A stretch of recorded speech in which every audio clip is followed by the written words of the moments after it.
There have been a series of violent criminal attacks against diplomats in Caracas, Venezuela, raising questions about the Venezuelan government's ability to protect diplomatic personnel within the country.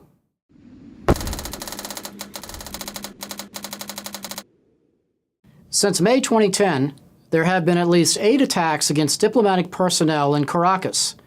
These attacks have included kidnap for ransom schemes, express kidnapping, where the victims are abducted and forced to withdraw money from their bank accounts, and other violent assaults.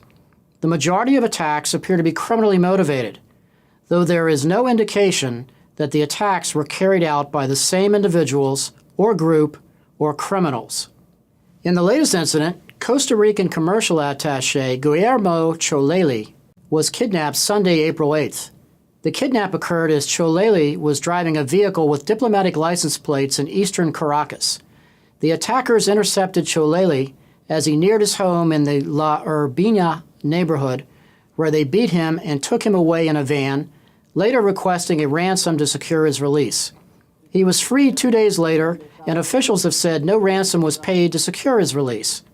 In an interview after his release, Choleli said the kidnappers did not know that he was a diplomat until he asked to contact his ambassador. Criminal activity in Caracas has increased significantly in recent years, making the city one of the most dangerous in the world. Criminal abductions and other violent crimes are rampant and impact all sectors of society. But even in a country with a high crime rate, this number of diplomatic kidnappings and assaults in a single country is exceedingly rare. The only similar incidents we recall occurred in Latin America in the late 1960s, when Cuban-backed militants kidnapped diplomats in several countries in the region. These cases, however, were politically motivated rather than criminally motivated.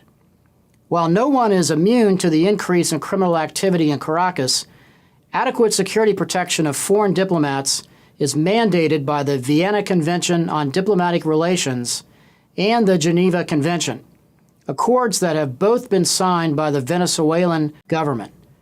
The endemic problems associated with Venezuelan law enforcement authorities make it likely that this problem will not be solved quickly. Venezuelan police are poorly trained and reports of corruption are rife, meaning that simply deploying additional police will not effectively stem the violence. This problem was especially evident in the March 2012 death of the teenage daughter of the honorary Chilean consul in Maracaibo, who was shot by police when the car she was traveling in failed to stop at a security checkpoint. The victim reportedly believed that the police were preparing to rob them, a common practice in Venezuela. What's the above-the-tearline aspect of these incidents?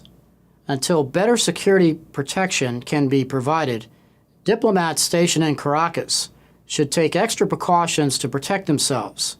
For example, diplomats should practice good situational awareness and avoid displays of wealth. Also, they should not drive at night and avoid dangerous areas of the city.